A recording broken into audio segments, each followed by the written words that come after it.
Welcome to the Dark Horse Theater and Rhubarb Theater Company's production of the Nashville Monologues.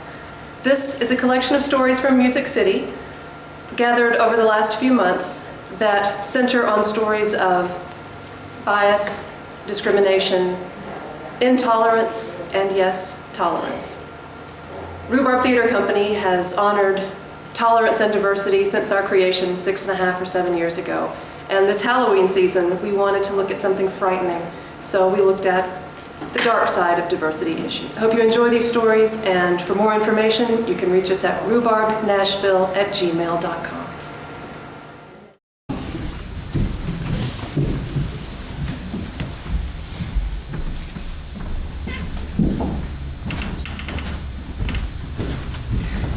Who do you not like? Really, I want you to think about it. You. Who do you not like?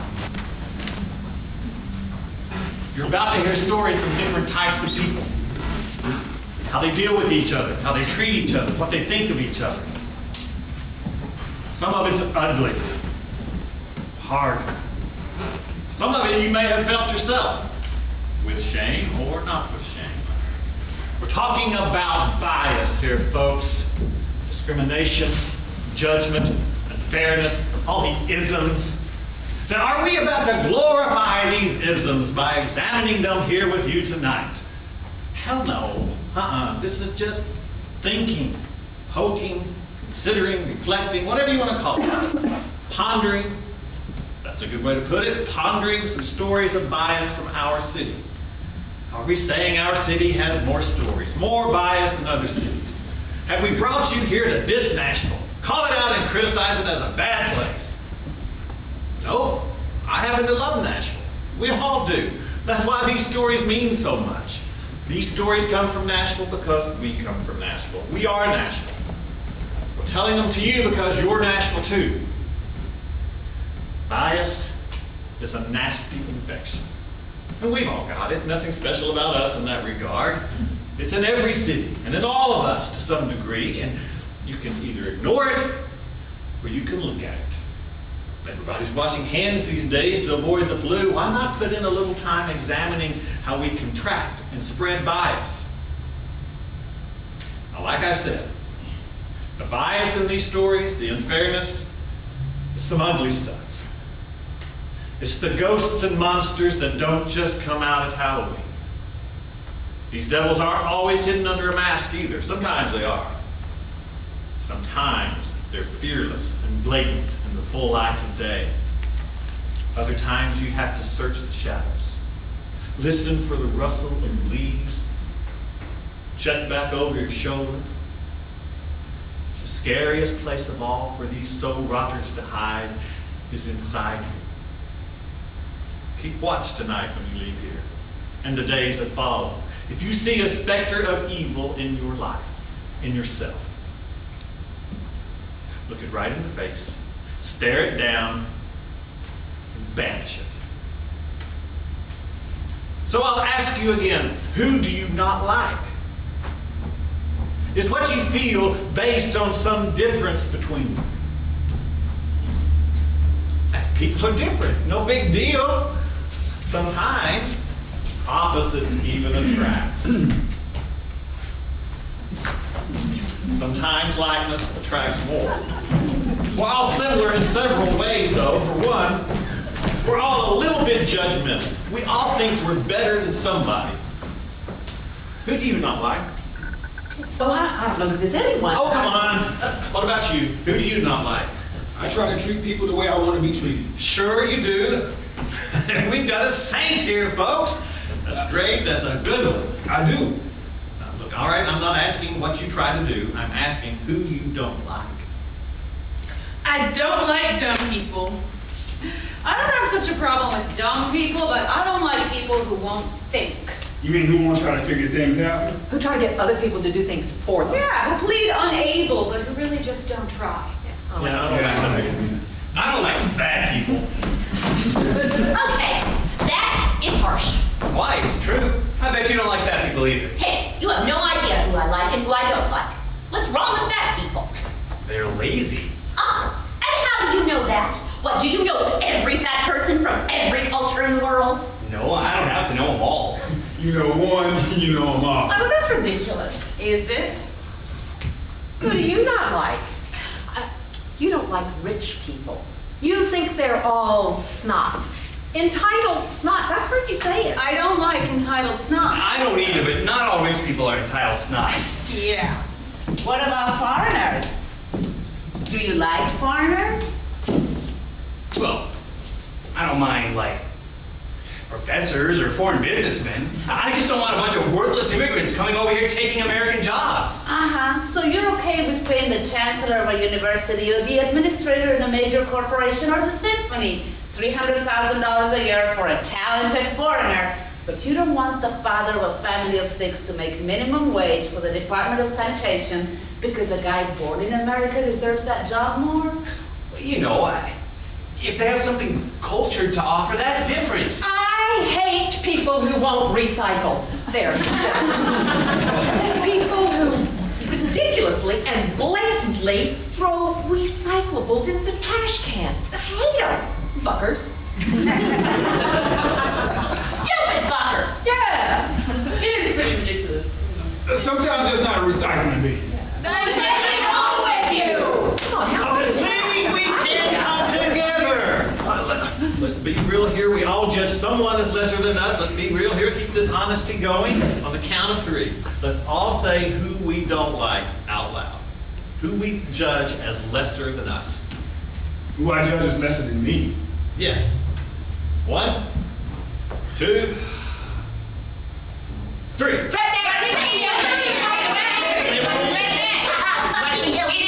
Immigrants. Pendeja! Just because we're immigrants, it doesn't mean we're illegal.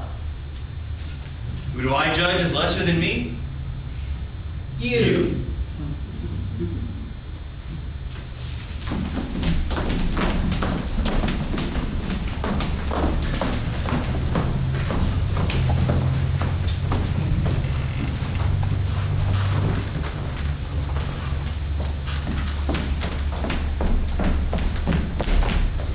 Ever since the time I was about 11, I've worn a sign on my back that says, "Please harass me."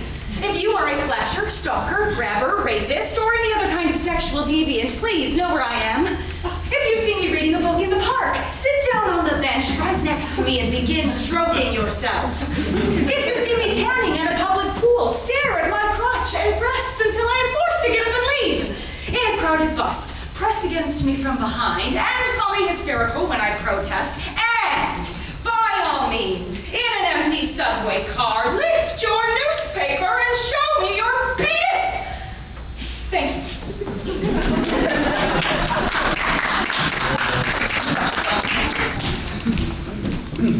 Real shit overheard, number 1.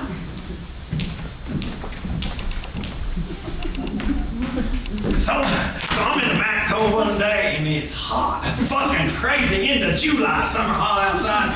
And I'm inside cooling off for a minute, just me and the guy working there. This little car comes pulling up. There's this whole fucking family comes piling out of it. The Indians or Pakistanis or whatever. You know, towel on the head, all that shit. Well, there's his dad and his mom. Must be a half dozen kids. They all come tearing into the store. And it looked like the air conditioning don't work in the car or something because they're all sweating like crazy, just so down. Well, them kids are running all over the store. The dad, he goes straight to the IC machine in the back. He grabs him a big old cup.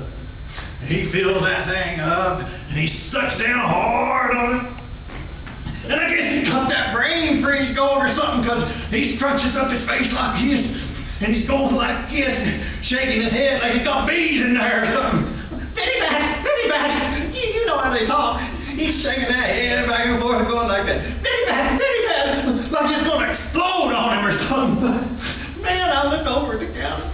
That nigger clerk didn't know what to do.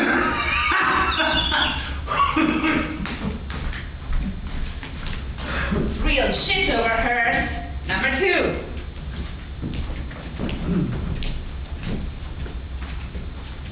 During college, I would spend the weekends at my mom and stepdad's house.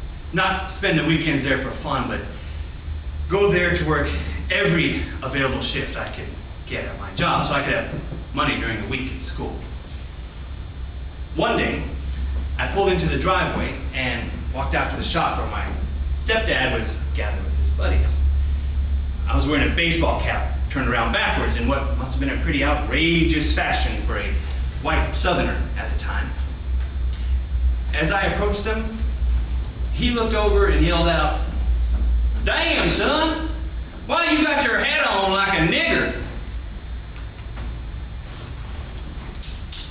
I made a 90-degree turn and went inside, as he made excuses to his friends.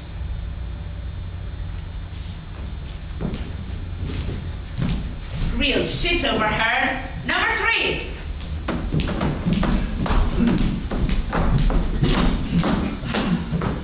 Six-inch wheat, oven roasted chicken breast. Huh? No, not toasted. I want white cheese. White cheese. I want lots of black pepper and oregano. Lots of both of them. Black pepper and oregano. Black pepper, right there. More. Lots of it. Lots. I want spicy mustard, and I want light mayo. Light mayo. Lots of both of them. More. More. More. No, stop! Now, cut the sandwich. No, stop! Oh, no. Cut sandwich. Then sandwich fine. Then, oh, sandwich great.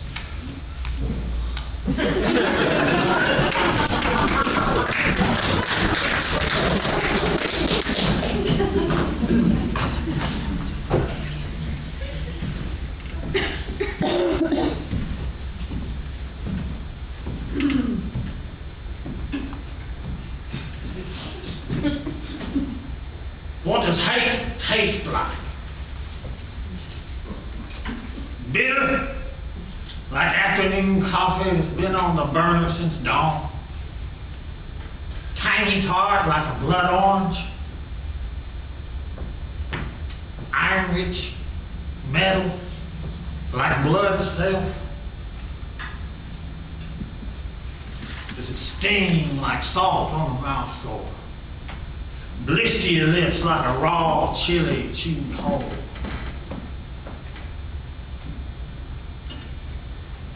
No. Not for me. Hate is sweet.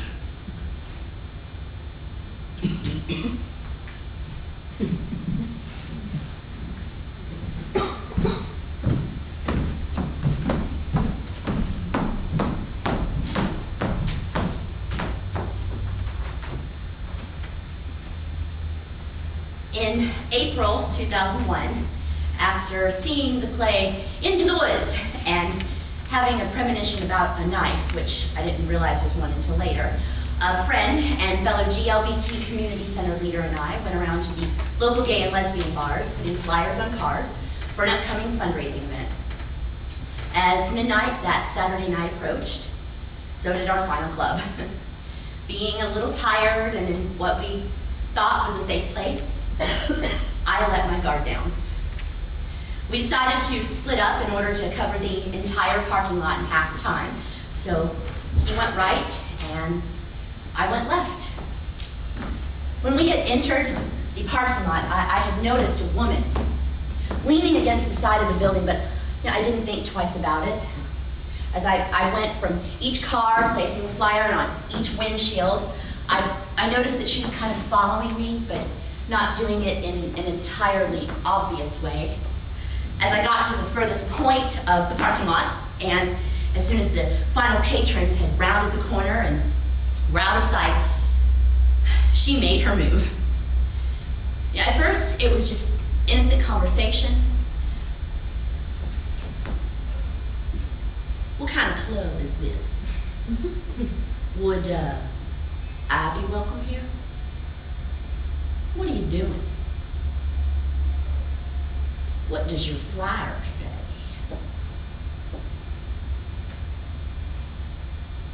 As I answered each of her questions, I continued to move from car to car, never stopping and never once turning my back on her.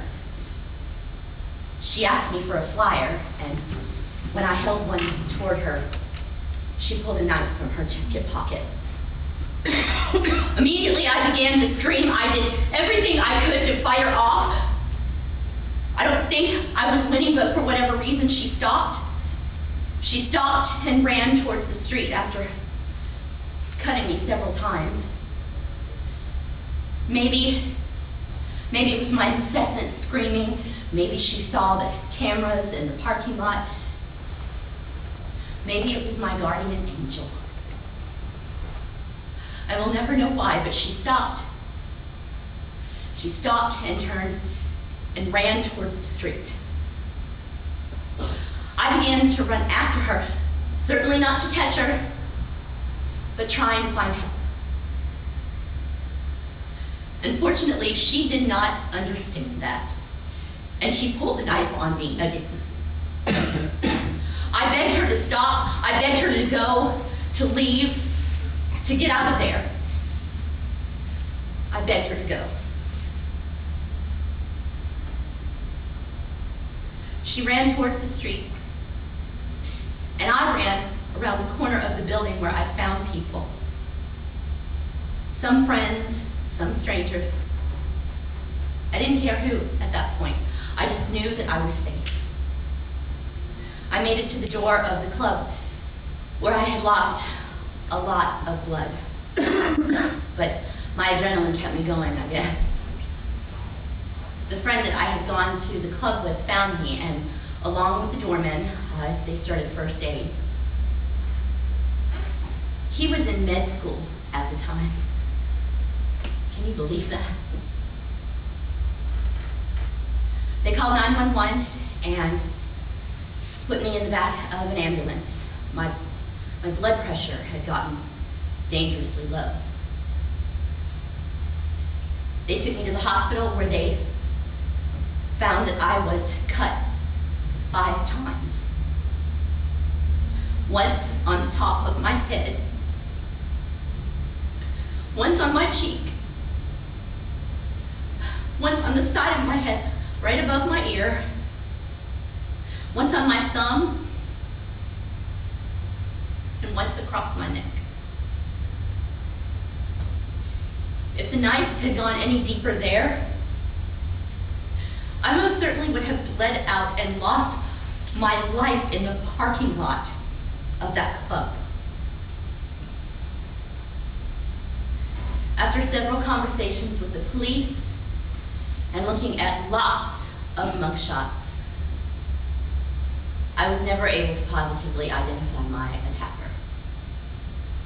There was nothing about her that made her a unique individual. She just looked like a young woman going clubbing that night. Since she didn't ask me for money, and she didn't take anything from me, the police labeled it as a hate crime, and I became a statistic.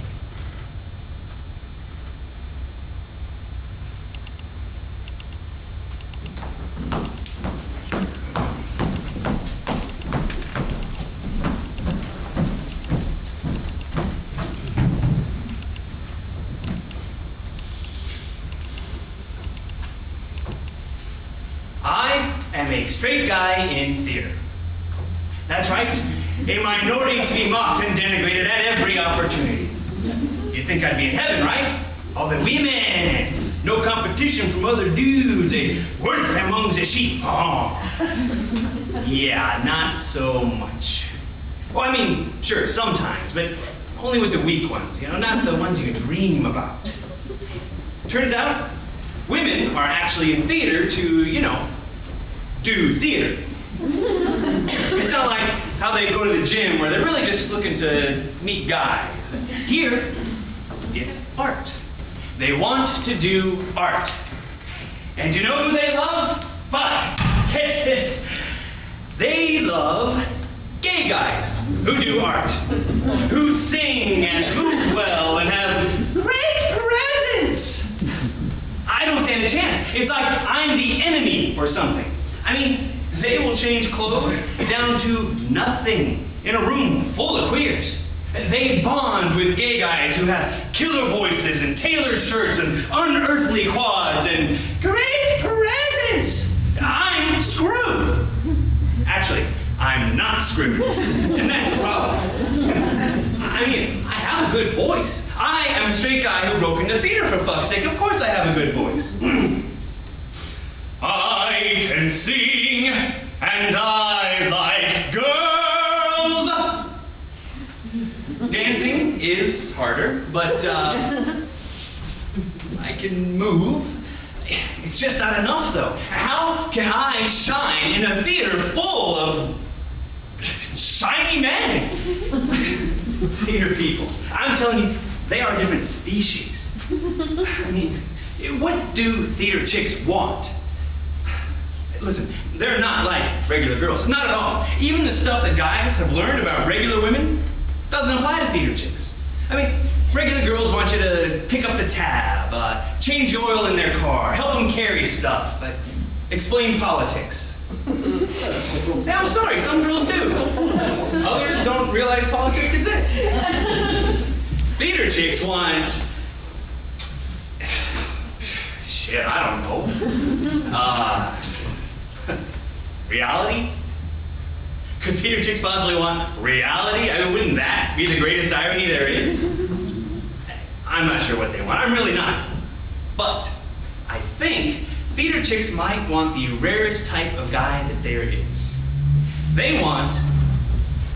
They demand straight guys who can replace a blown fuse, follow, understand, and explain Congress, know all the lyrics to West Side Story and sing them, open jars without, impress their mothers and fathers, identify a catalytic converter, know if it smells funny, dance in public but in an unembarrassing and masculine way, and not so well that people wonder if they're, grill meat and pineapple expertly, rock their worlds in bed, understand how art is an actual slice of their soul, and commit for life without seeming grabby. Oh my God, I am so that guy. But they can't see me for all the dancers.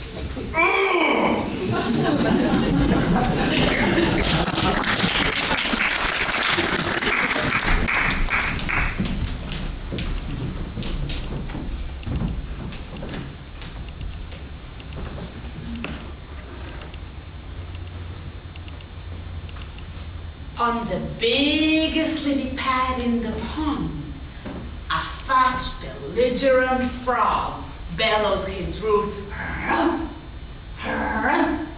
into the soft summer air, the sound spiraling into the ears of an adolescent girl sleeping in a nearby tent, camping with her family.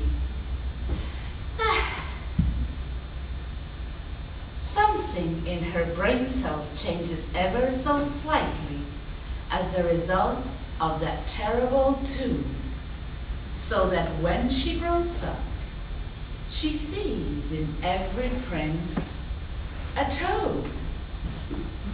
Thus, she never marries, but works for social change, unionizing young women who sweep cinders, demanding adequate daycare to put a stop to tiny children wandering off into the woods, where wicked witches work their ginger-scented ruses, laboring for legislation that does away with age discrimination so that stepmothers by the thousands can tell their magic mirrors to fuck off.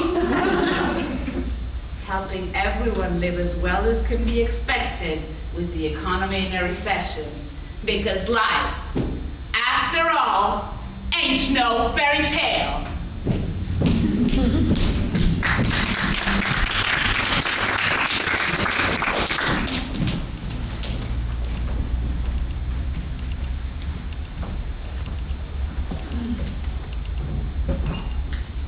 I've never experienced the kind of discrimination some people have, but I believe the reason I was not rehired to teach at my old school Richland High School down in Giles County, when a spot opened up, was because one of my students, who had recently been saved and was interested in making an impression on people, told her church, Miss Donna is a witch who runs a business at palm reading.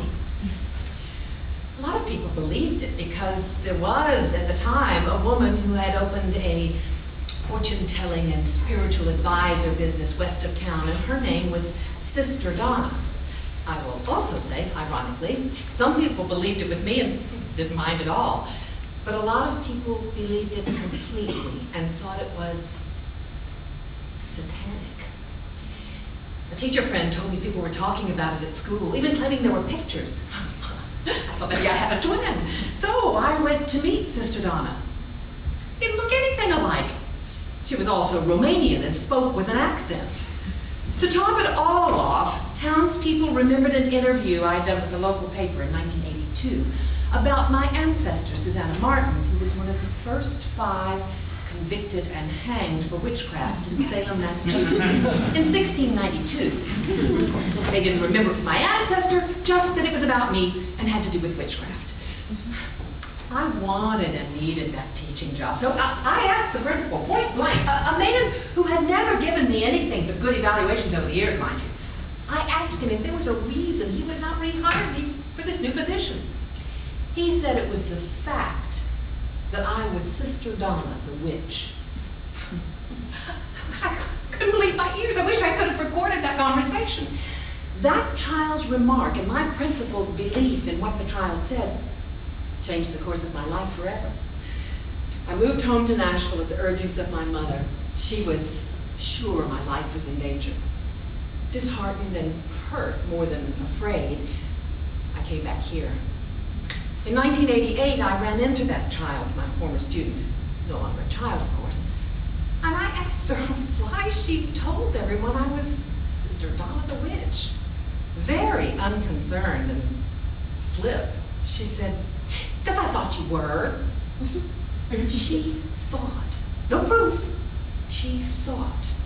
And that's all any adult in the community needed to hear. Life is crazy. In 1995, my old school, Richland High School, was the scene of one of the first school shootings 4 years before Columbine. 3 people were shot that day. 2 teachers and a student. 2 died. People I knew and cared about. But I wasn't there because parents and administrators and townspeople thought I was a witch.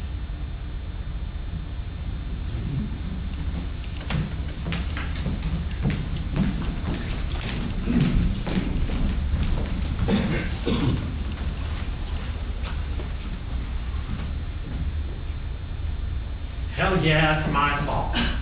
But I'm not going down for it. That's a huge financial loss.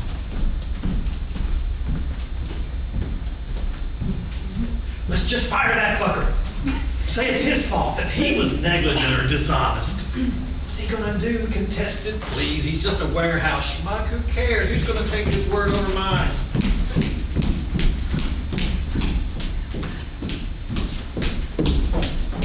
Fire. Let's get him out of here today. Doesn't this make like a dozen people that you have fired in less than a year? Sooner or later, people are going to start to notice. That's kind of fucked up. I mean, the board, the Department of Labor, all these people being denied unemployment benefits.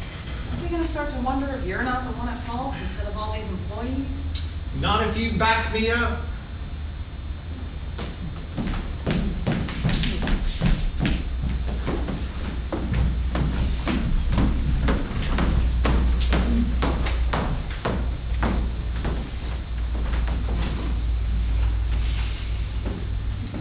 What does hate sound like? Is it a screech, a growl, a jeer? Is it the loudest roar you've ever heard, or a whispered threat? Is it emphatic or offhand? Does it sound like you? Or foreign?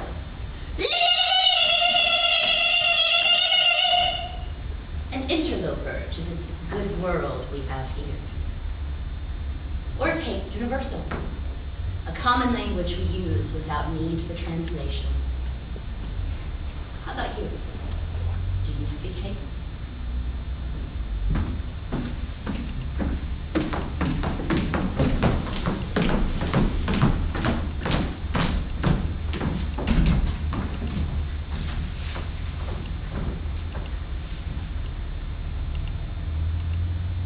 I really don't like anyone who isn't like me.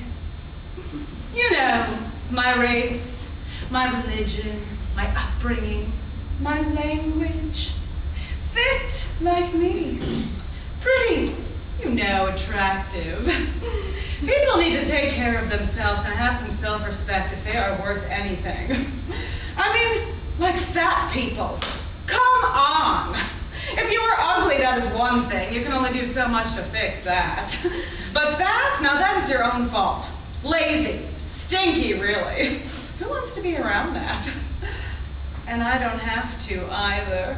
My life is great. My boyfriend is cute. Our friends are cute. Our cars are cute. Our dog is cute. My parents are cute. His parents are cute. I mean, his dad is even kind of hot. That's how I know Rob will be cute when he's older. His dad looks good. I mean, I wouldn't be with him if I thought he was gonna pudge out at 40. Blam! Fat ass! No thank you. I'm gonna stay beautiful. And I want a good-looking guy by my side when I'm old. We're gonna have good-looking babies and live in a beautiful house in a beautiful neighborhood with neighbors who look like us. Maybe a condo. Good-looking people live in condos a lot. Of course, some of them are gay. But gay people are rarely fat, at least when they're young. I mean, if you're gonna have to see your neighbors all the time, you don't want to look out the window and see some cow sunbathing or some shirtless manatee mowing the yard. No!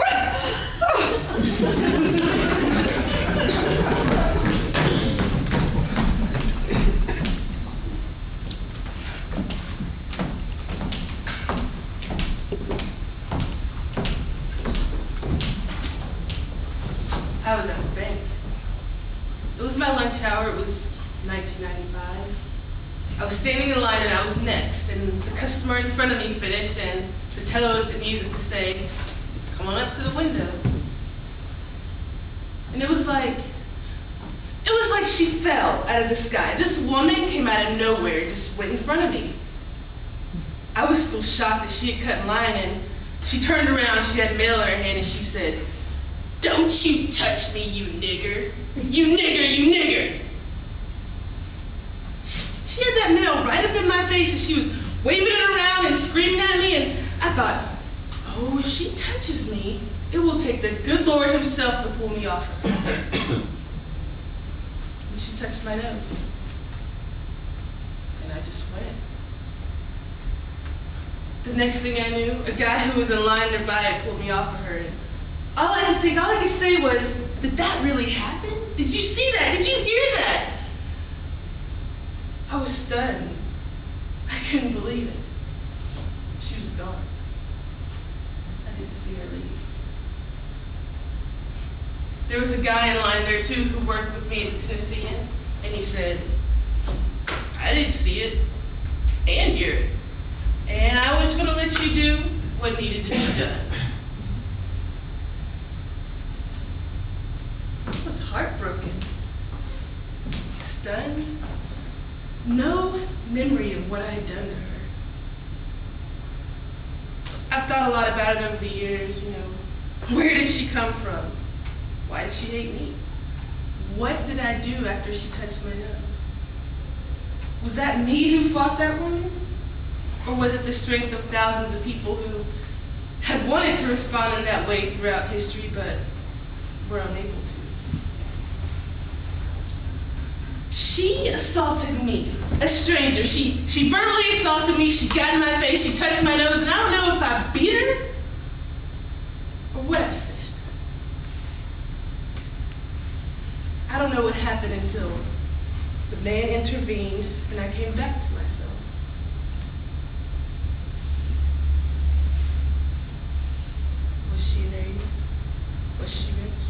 Did her granddaddy own slaves?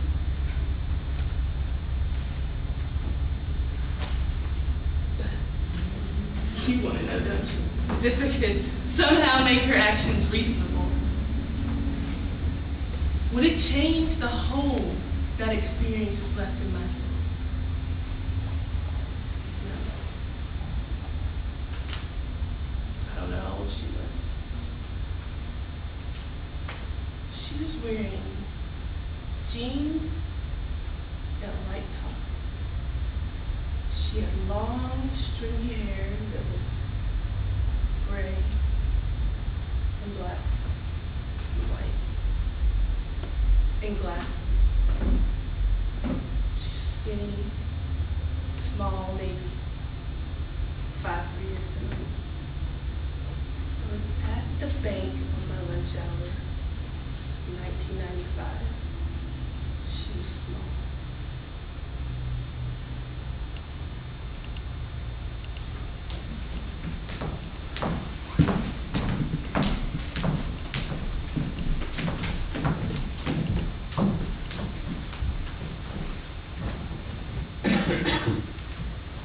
He died recently, and I guess that's what got me to thinking about it. But when I was little, there was only one man in my town who had a weird eye.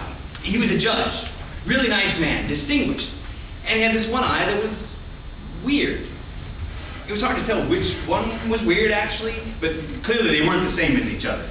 I used to wonder, could he see out of the weird one? Whichever one that was? Was it made of glass? Had he lost it in a war? I think that's what my mom had said, but I don't remember.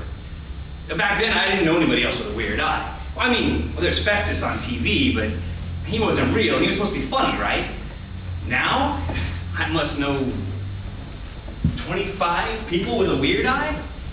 Okay, maybe not know them, but work in the same building as me, or run the cash register at the dry cleaners, hog the treadmill at the Y, you know. They're everywhere. I mean, has eye health gotten worse? Or do I simply know more people now while the percentage of people with weird eyes has stayed the same or gotten less? It's like the first time you ever see a Toyota Yaris and you think to yourself, oh, that's the cutest car I've ever seen. How weird. It looks like Buzz McKenzie's head. And the same day, everywhere you go, you see a Yaris.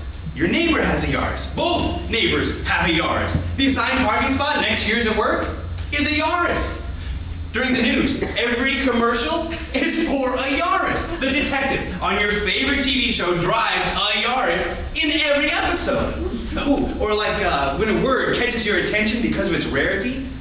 Penultimate, for example. And suddenly, everyone is using that word. In the case of penultimate, they're all using it wrongly, of course.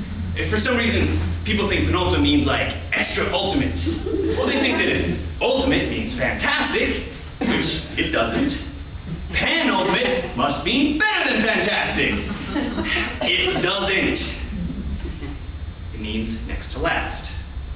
Can we just get that one thing straight? I mean, if you take nothing else from this, penultimate means next to last. Tell your friends. Oh, and plethora. Remember when everyone thought they were introducing the word plethora to you? Of course, half of them called it plethora, but they all thought they were teaching you a new word. Oh, and heinous. That was a cool word when I was a kid. And stressing the word even, like, well, that ain't even funny. Weird. Word trends. Oh, so this one-eye thing and how it isn't weird anymore? It just got me thinking, you know what? How many anomalies have to happen before something is no longer considered an anomaly? And what is the opposite of an anomaly called? Would that be a anomaly? Maybe I'll try that word on the circuit, see how far it goes. Seriously though, how many times do you have to encounter a trait that isn't the norm for you before it doesn't strike you as weird? And why do the first people you randomly encounter with that trait have to pay the price for your ignorance? It's just their dumb luck. They weren't the 27th person you met with impaired vision. Maybe it's okay to be struck by a trait that's unusual to you if you don't judge it as wrong or broken. I mean, what if we looked at anomalies not as weird, but as special.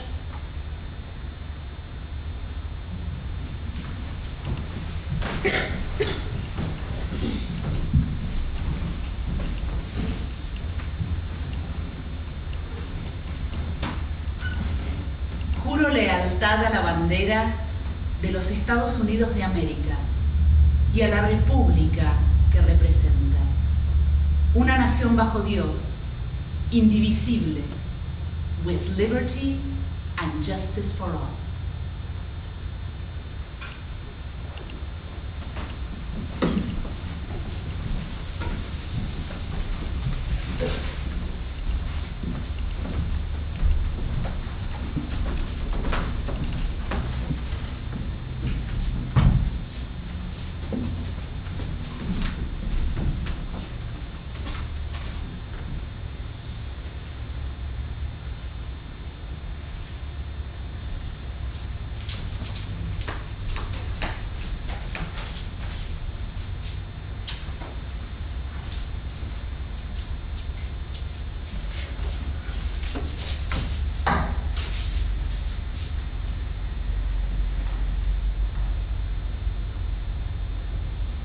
Why do you think the Bible says there's a time to hate? You know that whole birds thing. Na na na na na na. To everything there is a season. Time to this, time to that, time to love, time to hate. It's in Ecclesiastes. I mean, really, there's a time to hate. When? When are we supposed to hate? I don't get it. I think it's about war. Most religions include something about war in their sacred writings. That's crazy. What? You get a free pass on sin when it's war? War's okay? That's when you get to kill people? I don't think that's what it's saying. I think it's more that in your life you will feel ugly things from time to time and you shouldn't deny them. I think we're supposed to act on every ugly thing we feel. I don't either. I think the message is more, it's okay to examine the ugly feelings, pray about them, talk about them, people you love. Something bothering you, sweetheart? Everything turn, turn, turn. There is a season, turn, turn, turn. And a time to every purpose under heaven. A time to be born, a time to die. A time to something, something. A time to mourn and a time to dance. A time to seek and a time to lose. A time to sow and a time to tear or tear and sow. A time to keep silence and a time to speak. A time to love and a time to hate.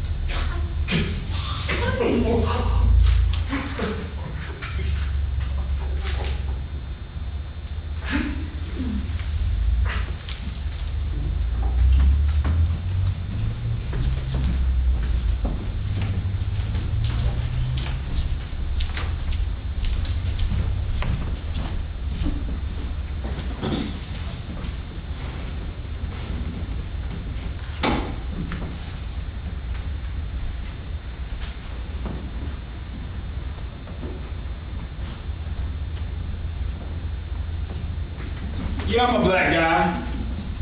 I'm pretty well built. I'm young. Not that it has anything to do with anything, but yeah, I'm sexual. I'm comfortable with my body. I'm attractive. Maybe that's what starts you to thinking about stuff like this.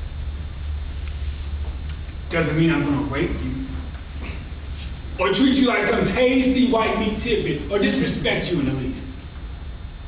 Not your body, not your belongings. If someone has done that to you, that saddens me. If that someone was from my race, it saddens me even more. But the fact is, that person was not me. And it bears saying that there is no specific person in your real life experience who has made you afraid of me. Parts of me hopes there is a real person. I don't mean you any harm, past, present, or future. Don't get me wrong. I just mean it's one thing to fear the reoccurrence of an awful personal experience. It's another thing entirely to fear aggression by me based on shows you watch for entertainment. Are you afraid of me because of characters in a movie? A Law and Order episode. Hell, any Law and Order episode. Any TV crime show for that matter. What I'm saying is, don't let foolishness endanger you in either extreme. Don't let a guy get in your face in a vulnerable situation alone or on the street or something because you don't want to prejudge his intentions as harmful. But don't blow protective instincts so out of proportion that you clutch your purse when I'm in line behind you at the grocery. Or when my granddad is in line behind you at the grocery. You know, this actually happens to him on a fairly regular basis. It kills me. I mean, sure, it happens to me all the time, and that sucks enough. But do you have any idea how insulting it is for my grandfather, my 63-year-old grandfather, who is a preacher, to see a white lady eye him at Harris Teeter, clutch her purse, and then look away? I mean, shit, if somebody did grab the lady's purse at Harris Teeter, my grandfather would be the first to run after and fight the guy to get the lady's damn purse back. She's afraid of him. Look, I know there's a history. I know the feelings we have for each other are not entirely ours. They come from generations upon generations behind us. Stories and movies and actual crimes perpetrated by each race upon the other. Can we just try for you to look at me and for me to interact with you? Just you. Not your parents, not your grandparents, not even you 10 years ago. You today. Me today. Us.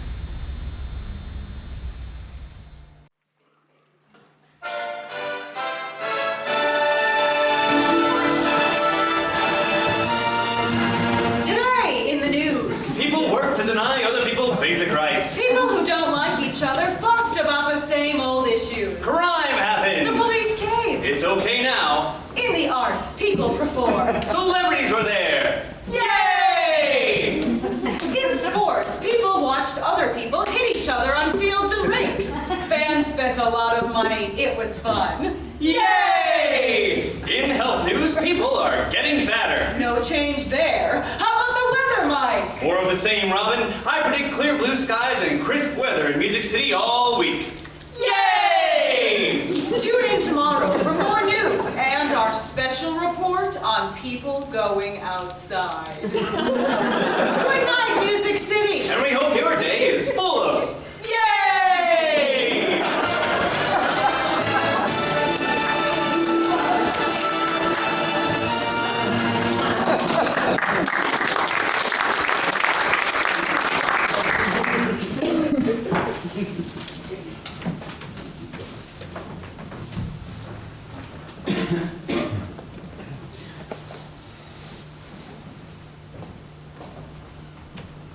What does hate look like? Is it an eye roll? A sneer? A little gesture? A bigger gesture? A walk that says I'm a badass and don't fuck with me? An attack? Because I don't need this shit, I'm gonna take your ass down. Who the fuck you think you are? Nah, man.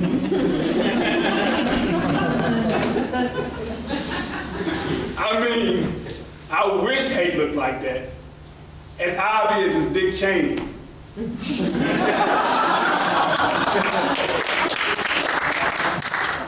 But it doesn't.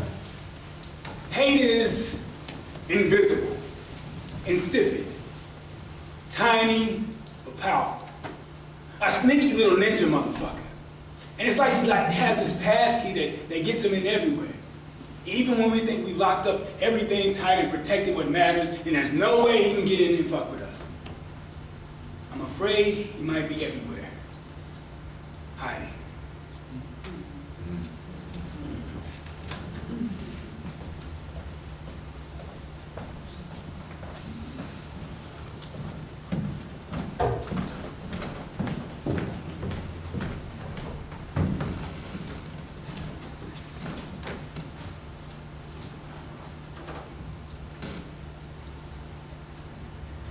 He took things from me. I don't mean things like a couch or a cat. I mean my backbone, my heart, my beliefs, my stance, my strong voice, my sass. He took my sass. My jokes, my offhand comments. I learned not to make them because they were disrespectful. The foolish babblings of a woman. I don't mean to make it sound like he didn't give me anything, like he was just taking. No, that wasn't the case at all. He gave me plenty of things I never had before him. A filter, a wince, a softer voice, a keen sense of impending violence, sadness. What did I do with these gifts? Oh, I polished them to perfection and protected them as secret treasures in our household.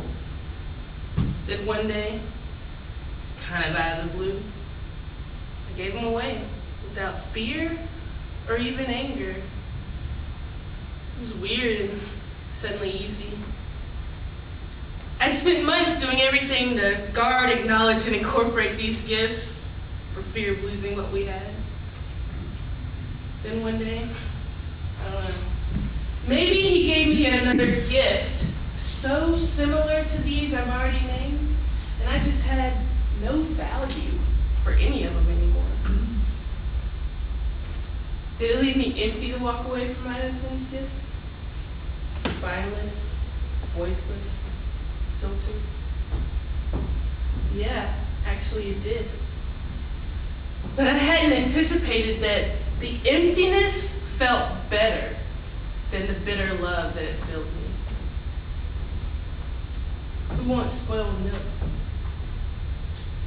I'd rather be thirsty. I did fill my emptiness, of course. It took a while. Did I find me again? Fill back up with the old self I'd given away to my husband? No. I got a whole new woman in here. Bigger brain, sharper mouth, life portfolio exponentially greater. I like her. She's kind of a badass.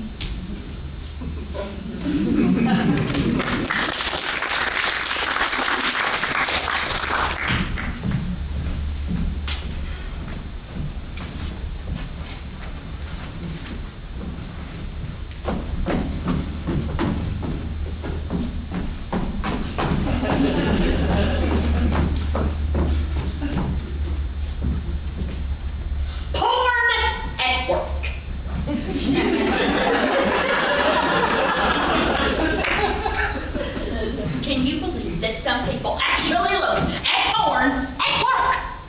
On the internet? At work! That is why so many companies have the porn sites blocked. Enough people have tried to access them at work that it was a problem worthy of the IT intervention. I don't want some coworker getting all cranked up at his desk and then checking me out in the hall. Even if he hides it, I don't care. That is not cool. I mean, it is one thing to masturbate about a coworker in the privacy of your own home.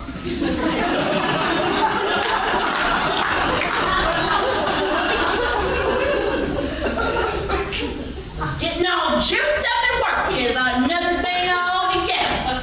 It is completely disrespectful. I won't do it again. No.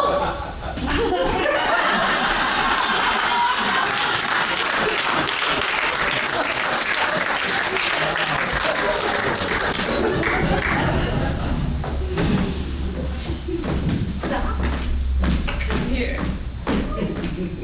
Hey, you know that big guy on the bicycle that always hangs out near the Parthenon? Hey, you mean Big Stinky, the homeless guy? Yeah, I think he's homeless. I'm not really sure. Big, kind of his dreadlocks, always on his bike. Yeah. And the younger, thinner guy who also hangs out on West End. The panhandler. Yeah, he panhandles. He's asked me for money several times since I moved here. Do you ever give him any? No. You think he'd learn? Actually, he has asked me for money on my way into a store and again on my way out. I don't think he realized I was the same person he just asked. Funny, huh? He doesn't look at us any more than we look at him. You know that mother and daughter pair who walk so much? Yeah, the girl was about 12 when I first noticed them. Long blonde hair.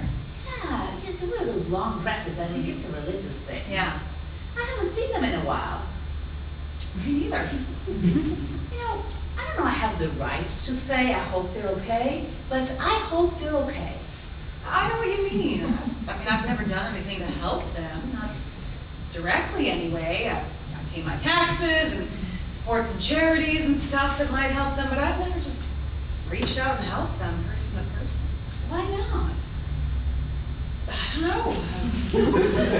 Too busy, or maybe they're crazy, or I don't know, maybe they'll latch on to me and constantly want my help if I do it once, want more from me more often than I'm willing to give it. Mm-hmm. I understand that.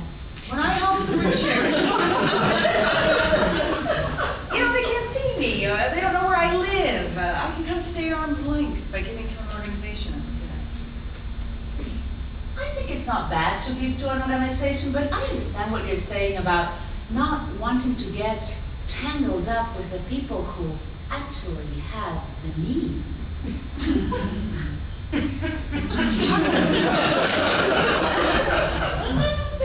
It's yucky, isn't it? Yeah, I mean, it's not mean or anything. I feel the same way. I want to help, but not if it complicates my life. Yeah. I don't know. You try to do good, do your part for the community and all that, but there is danger. People get hurt all the time trying to do something good. Look at Martin Luther King Jr. or Harvey Milk, or even here, Mary Catherine Strobel. Mm-hmm. She was amazing. They all gave so much for their communities, even their lives. Yeah, I know. I think they'd all say it was worth it, though. That's a big gift.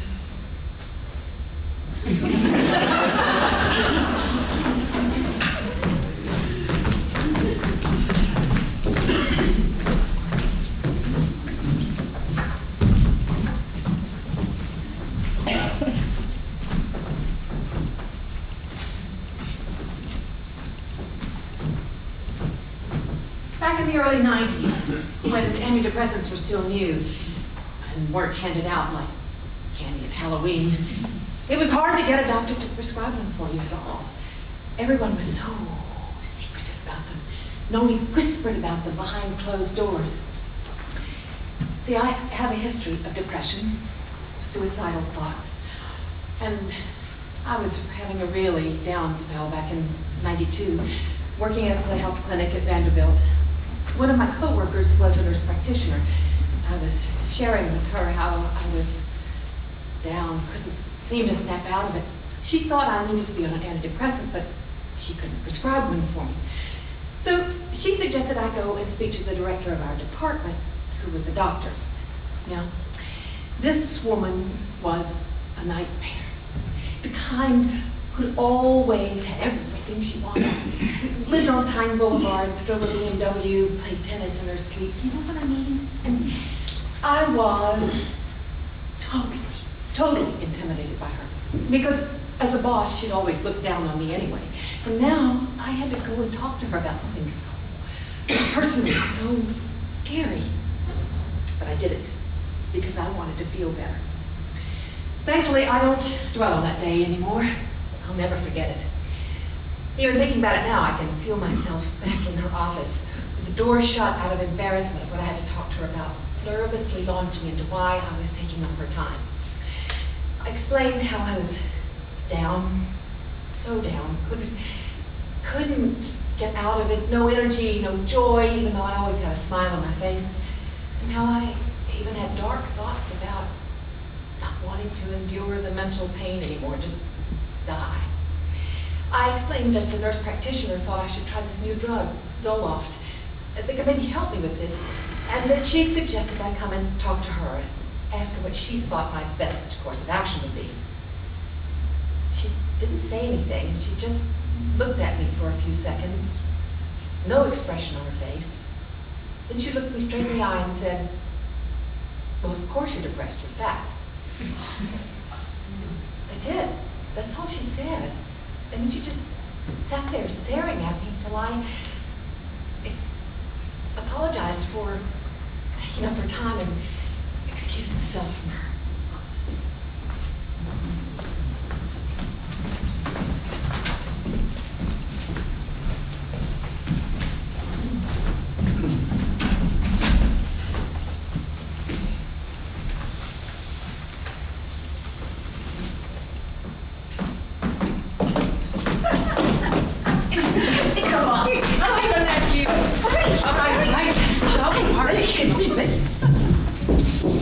Fuck you! Both of you! Not only did you catch my eye, but it ran down your legs like... Well, you don't have to go, ladies. I don't mind that there are two of you. Not at all. I can handle you both.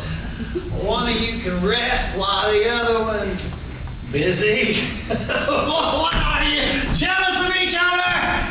Don't worry, I like you both. Especially you, my little Chicana. Where are you from? If you're not already from heaven, I'll be sure to take you there. And you blonde God, cotton candy you are. Sweet, sticky. Come back. I'll buy you a drink. You like that, right? With nice men buy you drinks.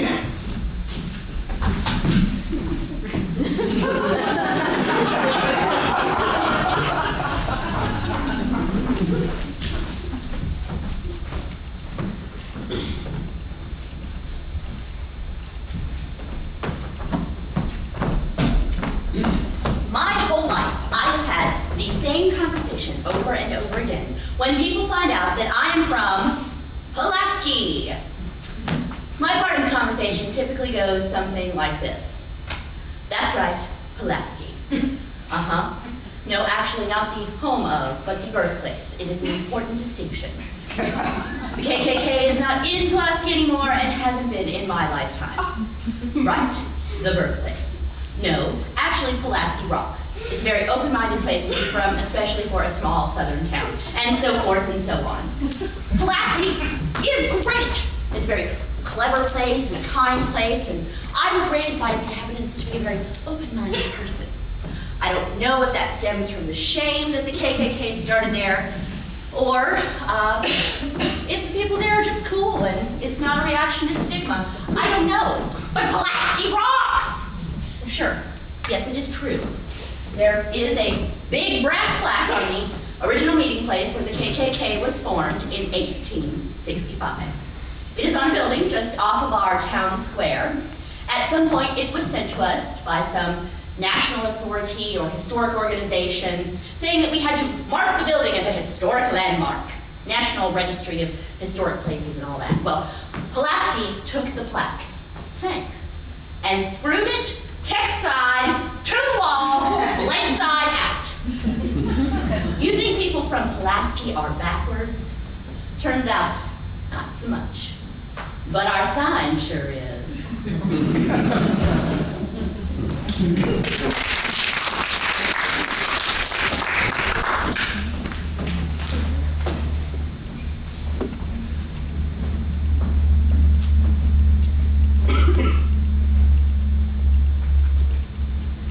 You think I'm going to talk about race every time I walk out here? Well, I'm not. I'm going to tell you something else about me, something else fools judged me for. They think they know better that I fucked up because I didn't take their path. It's ridiculous, really. It doesn't even make me mad because the thing they judge me on gives me such joy. This aspect of who I am is as much a part of me as my arm, my head. Actually, it's more a part of me than that. It defines me. There are a lot of things in life, parts of me that I would fight for, that I would defend with my mind, my fist, my strength, my heart. This I would die for. I'm a writer, activist, voter, poet, Nashvilleian, artist, and a daddy. Do people judge me for it at my age and being single and all? Maybe. Probably. I don't care. Daddy is the best and most flattering and honorable thing that I am. And that word daddy in my baby's mouth is like the most beautiful word I've ever heard pronounced. See, I would die for my daughter. I would be a fool for my daughter. A fighter, a protector, a teacher, God willing, an example. She's glory. You know that church song, the Hallelujah chorus? Hallelujah! That's my little girl. I feel the Hallelujah chorus in my chest every time I see her. When she laughs, giggles, it's like God himself dripping honey crystals on my soul, putting sparkles, the sweetest sugar sprinkles on my life, like a garnish. Blessed. I don't know why or how I have her. I don't deserve the miracle that is my little girl.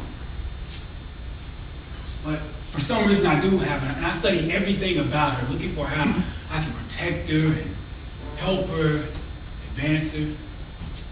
I can hardly believe everything about her. When we all have eyelashes, I know. When I look at my daughter, her eyelashes are the most exquisite, unbelievable creation I've ever encountered. And when I watch her figure something out, it's like the most beautiful revelation I've ever seen. Like the first time she saw a doggy door. I know it sounds crazy, ridiculous, right? Every parent's probably like this about their kid. Hope so. It should be. But the first time my little girl saw a doggy door, it was one of the most beautiful and precious moments of my life. And thank God I didn't miss that moment. I mean, it was just seconds. I could have been anywhere doing any stupid thing, it doesn't matter. But we were at a friend's house in Dariah. That's my little girl's name. Dariah hadn't seen their puppy yet. I told her they had one, but she hadn't seen it yet. She was excited, a little scared, I think. She was still little, barely 2. And when that puppy came through that doggy door, you would have thought Walt Disney himself had blessed my baby with her own cartoon fairy. And that puppy knew, too. He knew who to go to. She was his friend from the millisecond they laid eyes on each other. So don't you ever say it's wrong for me to be a daddy.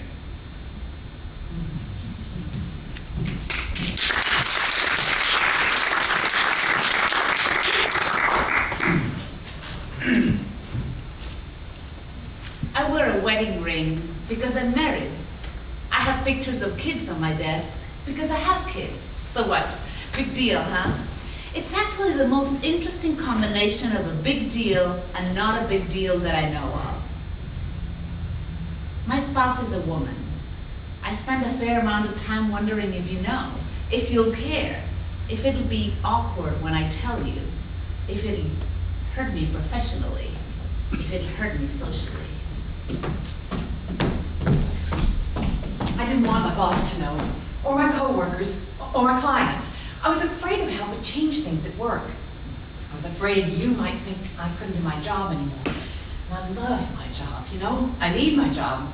I need the benefits, especially now. Look, cancer doesn't pick out the bad people. I didn't ask for this.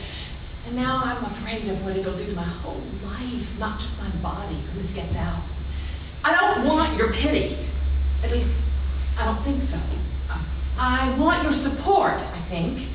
Oh, I don't know, maybe I don't even want that. Maybe I just want to forget the whole thing. I want your trust that being sick won't change me. But mostly, what I want is for you not to make a big deal about it at work. There is no way I can tell the other guys on the force. No way. Are you kidding me? It isn't even an option. Not even a remote option. Hey, I'm tough. They think I'm tough, and I am tough.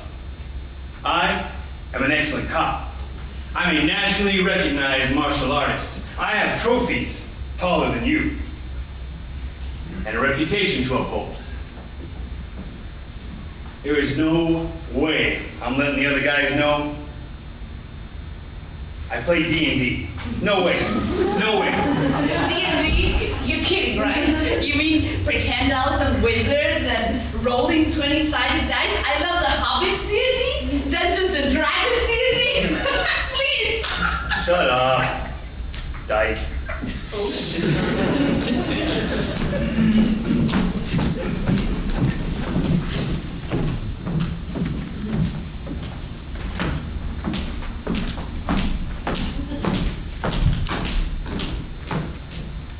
She was making sugar cookies shaped like little fat women when she saw a picture of somebody's spleen in a magazine left on top of the counter.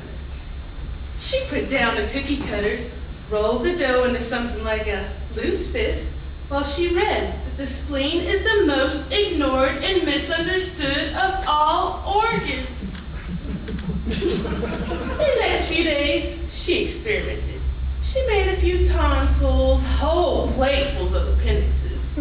She got out the encyclopedia, molded the brain, the cerebellum that controls coordination, the cerebrum home of thoughts and consciousness.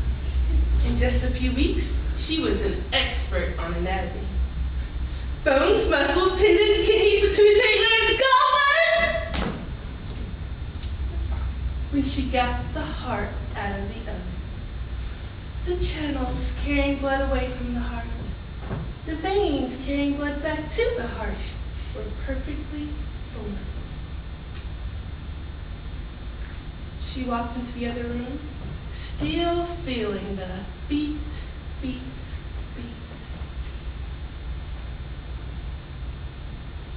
When she got back, he was sitting at her table. Red frosting around his mouth.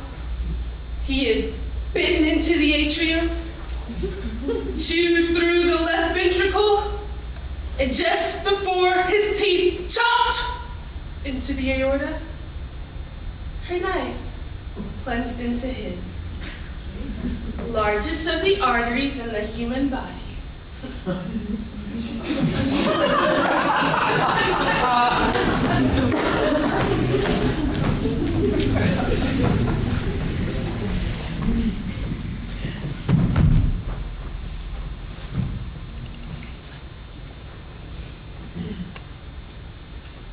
I'd like to say that it was my sense of fairness that turned me into a lesbian, but that's just a witty thing to say at dinner parties.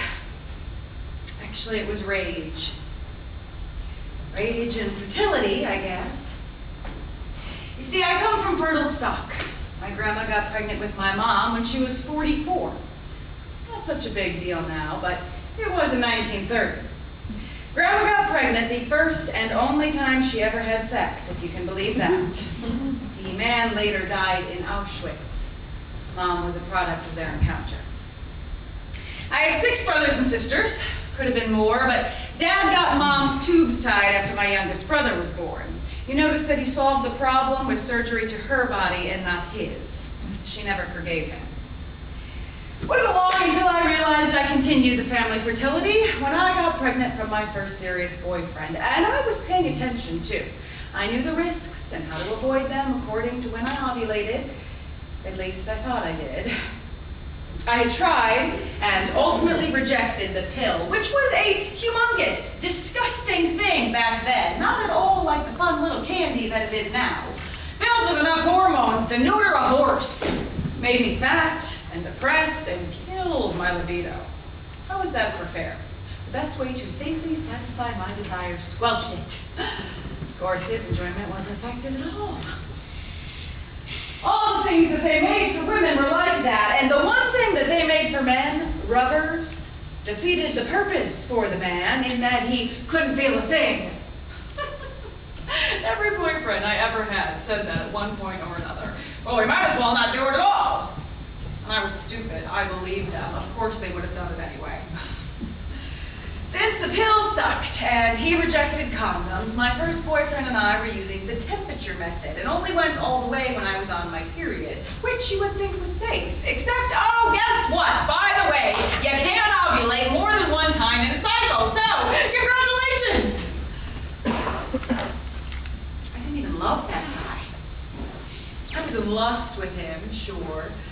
He was sweet, very sensual. Something about the way he smelled just did something to me. Peppery, musky, strong. You know how when you're in bed with someone, all that other stuff doesn't matter? Well, it matters a lot when you're nauseated and knocked up and desperate to leave for college in the fall to a town as far away as you can manage, and he is like lead on your leg, a giant shackle. And if that weren't enough, he shackles you some more and puts a piece of his lead right inside of you where he wants it to grow heavier and heavier until you have to lay down with him and never get up. He took my freedom. Of course, I have given it to him. Made my bed and all that. I swear I never thought of it as a baby. Just a piece of lead that he put inside me to weigh me down. And I couldn't wait to get rid of it. I mean, I'm not a monster. It was incredibly traumatic with chemicals and pills and pain like you can't even imagine. Not to mention a pro-life doctor who administered as much shame as he did anesthetic. But I was ecstatic when it was finally out. Gone! The huge weight lifted and I was free! I swore I'd never have sex again. I would never again give someone else even partial control over the freedom of my body. Then on December 3rd, 1983, I was walking home alone from a birthday party during winter break when a guy with a knife attacked me in a church parking lot. He threw me to the ground and told me that he'd kill me if I didn't stop screaming and follow him back to his apartment. The first two sentences of the police report later filed were written in the first person. I don't know why, because I didn't write them. They said, "My name is Helen Reinhardt. I'm an attractive 20-year-old female with long flowing blonde hair, which I frequently wear down, as I did tonight, the night of the incident described hereafter." This is where the rage comes in. You probably figured that out, right? Fear breeds hatred, and I seriously feared men. Hated them. I thought about all the people I had truly loved in my life, and I realized that they were all women, or related to me, or gay men. And I knew I could really love a woman the way we both deserve, with trust, safety, freedom. And let me tell you something. Once you figure that out and kiss a girl, and I mean really kiss a girl, the rest comes easy. You understand what all that attraction is about. We are so soft and thoughtful and giving, protective. Why wouldn't we be in love with us? So anyway, that's how I became a lesbian. I don't want to give the religious right any fodder about homosexuality being a choice and all that. One look at my longtime wife and you know she was born a lesbian. She didn't become one. But I did.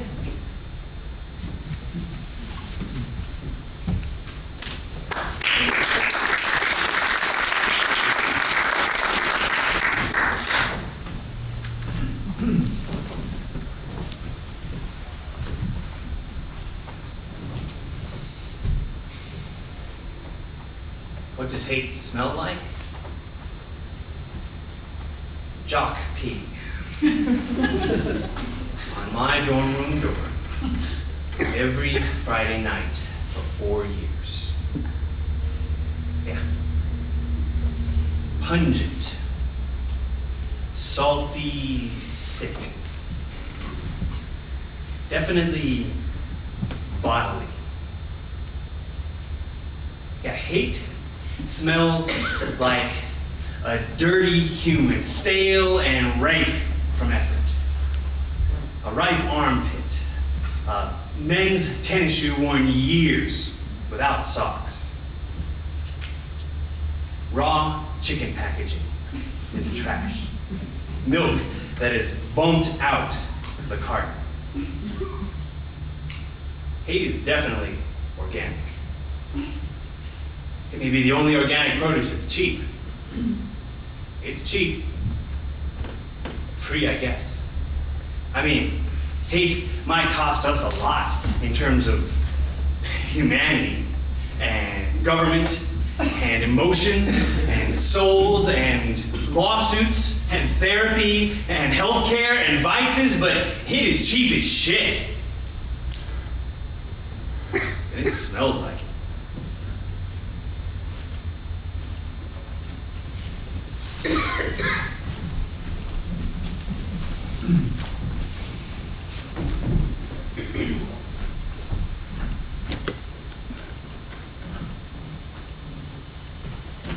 Y'all, when I was almost 20, I was working for the Army Missile Defense in Huntsville, Alabama, just before NASA took it over. I'm not going to give you the whole tray, but take one and I mean, I am going to pass them around. I was, yes please, I was, at that time, still wet behind the ears and, you know, not very wise about the world. I'll come back over here. I'm still hot for that matter, you know. At the time, I was working 10 hours a day, 6 days a week. Do you want one? I can't get too far up here out of my light, so somebody might have to listen back. Where was I? 10 hours a day, 6 days a week, and commuting 120 miles round trip each day. We carpooled to save on expenses. The cars were not air conditioned at that time. And this was a hot August afternoon. The boy who was driving our carpool that day was Roy Carter. Good old boy Roy liked a beer or two, especially on a hot day, and this was a Friday. So he asked George Jones, not that George Jones, another George Jones, if he would take his riders on home, and George readily agreed. Having been up since 4 a.m. and having worked 10 hours, we were ready and eager to hit the road home. Anybody back there? No? Yes? Okay. Good. We had worked and were ready and eager to get home, and I walked out to George Jones's car with another of our carpool riders, Howard Latham. Howard got in the car, and before I could open the door, George started to pull off. I would yell for him to stop, and I opened the back door only to be told by George, ain't no goddamn woman gonna ride with me. Well, I had known George for some time. He was quite a character. In fact, he used to carpool with us. George so badly wanted his wife to believe he was a ladies' man that he used to fill her head full of fictitious events about women trying to latch on to him. And his wife was rather fragile, so George's God's gift to women assessment of himself took its toll on her. The boys used to sneak and put lipstick on his collar just to get him in trouble. One time he left a pair of panties in the car. George had a rather obnoxious personality and brought such pranks on himself with his boasting. Eventually, he got out of carpool altogether and drove the 120 miles each day by himself. In truth, George was not a ladies' man. He was just a wannabe. But even if he was, I don't see what I could do to him on the ride home with 2 other men in the car. Seriously, I can't see that he was in any real sort of danger. But he emphatically repeated, ain't no goddamn woman gonna ride with me. Howard proceeded to get out of the car, saying he wasn't going to leave me stranded there. Well, I couldn't have that. Howard was a nice man, and I did not want his wife to be concerned about it, so I insisted he'd go home and ride with George, and assured him that I would find my way home, although I hadn't the slightest idea in the world how I was going to do that. The building where we worked was closed by that point, locked up tight. I mean, everybody was gone home. It was after dark. So I walked about a half mile to the shop area where they had a night shift and asked to use the telephone. I called one of the girls I worked with who'd already gotten home, and she drove back onto the Arsenal, picked me up, carried me to the apartment of a guy we worked with. He fed me supper and offered to drive me 30 miles up to Ardmore. I called my younger brother, Ronnie, who was not yet old enough to have his driver's license, and asked him to get my car and drive it from home to meet us in Ardmore. It was almost 9:30 at night before we finally got back. Crossing the square, I spotted my boyfriend, James, who later, several years later, became my husband. Well, stopped to talk, of course. And when I told him the events of the day, he was livid. And it took some tall begging on my part to keep him from just tracking old George Jones down and smashing his face in. To this day, I cannot believe that anyone would leave a single, naive, 19-year-old girl stranded alone on the Redstone Arsenal parking lot after dark. I just don't understand why anyone would do that to another human being for no apparent reason except she was female. Well, several years after this incident, on another hot afternoon, we were barreling up Highway 53 toward Ardmore. I was driving the car through that particular day when lo and behold, I could see over to the side of the road but old George Jones. He was sweating up a storm, and it was quite apparent he had had a flat tire. He was out there in his long sleeve white dress shirt, rolling up the sleeves, struggling to get the jack out of the trunk. And I know that it is not the Christian thing to do, but I could not help myself. I pulled over to the side. I said, "You need some help, George?" He said, "I sure do." I said, "Well, ain't that hell?" And I scratched him off, throwing gravel in his face, and I laughed all the way home.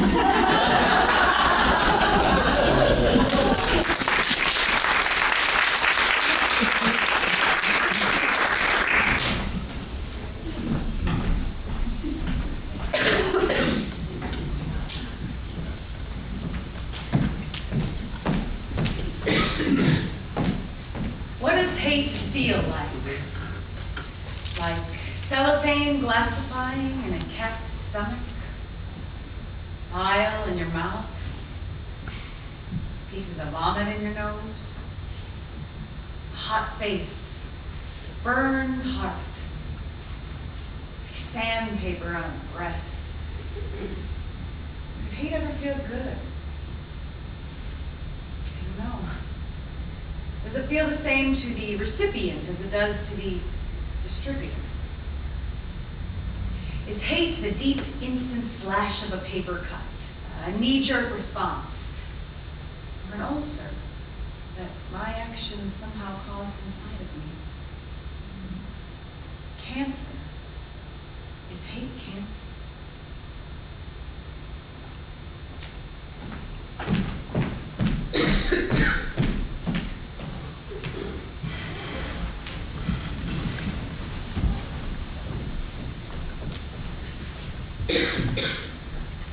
I hate to look foolish.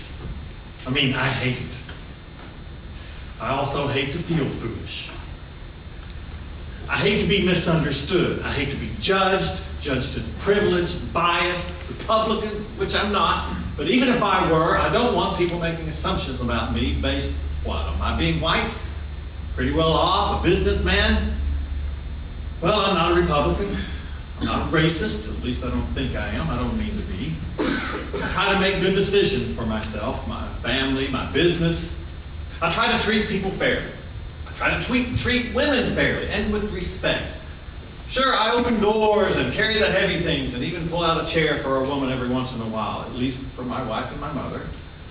I try to vote for the right things, Somebody wants to marry somebody else, hell, I think they should have the right to. I don't care what color they are or what sex they are. I'll be old enough. Beyond that, you love somebody and they love you back. Hell, that's hard enough to find in the world without the law telling you can't be with them. Or the church. All right, I'm going to say some stuff that might be hard to hear. I am, just bear with me. It's stuff that I've thought for some time, and I haven't said it out loud because it's not particularly PC. It's not old school PC, not white business guy PC. All right, here are my thoughts on the church. Actually, I guess it's on religion outside of church. I mean, worship whatever you want to, right? Behave in accordance with what you believe. That's honorable, and I'm not saying it isn't. What isn't honorable to me is assuming that others believe the same as you, or that they express their beliefs in the same way you do, or that I want to sit through you thanking the little baby Jesus in a group prayer before our board meeting. If you want to bring Jesus into the workplace, fine by me. Just ask you to sit quietly and get away. I don't understand civic clubs, secular civic clubs opening meetings with prayer. I just don't. It's not church. We're all good people looking to do service. Otherwise, we wouldn't be there in the first place. Now, saying something inspirational or uplifting or acknowledging our good fortune to be together is one thing. Formalizing in a prayer, almost always a Christian prayer, of course, is another thing altogether. While it's safe and flattering to assume that everyone in the room is a good person, it is not safe or flattering or accurate to assume that everyone in the room is Christian. Civic clubs and business meetings have plenty Jewish members, Muslim members, Baha'i members, and yes, atheists, even here in Nashville, we do. And together we run this city and have the great fortune of living here and enjoying all it has to offer. Not everyone is part of the majority. Everyone is part of the community. Look, I know I'm not the guy you expect to be telling you this stuff or sticking up for someone in light of unthinking or even ridiculous behavior. You're supposed to hate me, right? I'm the bad guy. I'm the freaking majority. A white man. I hung the moon, didn't I? Or hell, I don't know. Maybe I am the guy you want to say these things. Maybe America has been waiting on a white guy to point out injustice. I mean, historically, if a white man says it, people take notice. I hope the sayings and actions of too many closed-minded white men over the centuries haven't undone any clout I might have in telling you some things. All right. For better or for worse, you hearing me or you rejecting me, here I go. I'm a white man. And these are things I've learned recently. I've learned them through the open-mindedness of people of color and other minorities who were willing to explain this stuff to me. And I couldn't believe what other people experience. I mean, I did believe it. What I'm saying is, I'm shocked. I'm shocked by the unbelievable things that people say to each other. Shocked by what people endure on top of the stresses and responsibilities we all have. It had never occurred to me that these things happen. And not just happen, but to people I know. A lot. The fact that they happen to people I know is not the point. The point is that they are kind of, well, common enough that the people telling me about them were surprised I didn't already know. I don't know about them, didn't know about them, because particularly traits about me that I have little or no power over, my race, my sexuality, my economic status, my religion, put me in a different and widely accepted category. Learn about this with me. This woman works in housing. Her boss happens to be a white woman. No big deal, that's not the story. The story is that the white boss regularly refers to the families their company serves as niggers. She does this in front of this woman. What do? This has to piss you off. I swallow it and I go on. If I walked away every time someone was disrespectful to me, I would never get anywhere. I have goals, I have to have a job, and I'm above some fool's insult, intentional or not intentional. I swallow it and I go on. I know you probably think I'm naive or even lying, but I'm shocked by this. I mean, this doesn't happen very often, does it? I mean, it's mostly this woman's problem, right? Your boss is how she is. This isn't a rare occurrence for one person's part. Racism is in the workplace, even nice workplaces. I know an HR director, a director who was called a nigger by a coworker in a staff meeting. There was some half-ass reprimand from higher up, but the guy still does stuff. And don't even get me started about the elections. Do you know how many people I know who found offensive cartoons of Obama on their desk? Lots. What does it show about people? Ignorance. That's what it shows. All right, I can say it like this, but ignorance is in many ways colorblind. Both blinded by color and colorblind. So, this woman is Jewish. In the 1970s, her job involved middle school and high school children. Some kids in her program had been overheard making disparaging remarks about Jews. She approached the young boys, ages 9 and 11. They'd each been in the program for 3 years, but clearly didn't know she was Jewish. She asked them what they knew about Jewish people, and they eagerly began to explain to her that Jews were cheap, tight pockets, dirty, greedy. Where did you learn all of this if you don't know any Jewish people, she asked. Their proud answer, Archie Bunker. thanks, TV. How about that? Archie Bunker was a character because of his closed-mindedness, and these kids didn't know he was meant to be a bad example. A little knowledge can do a lot of damage, can it? Intentionally or unintentionally.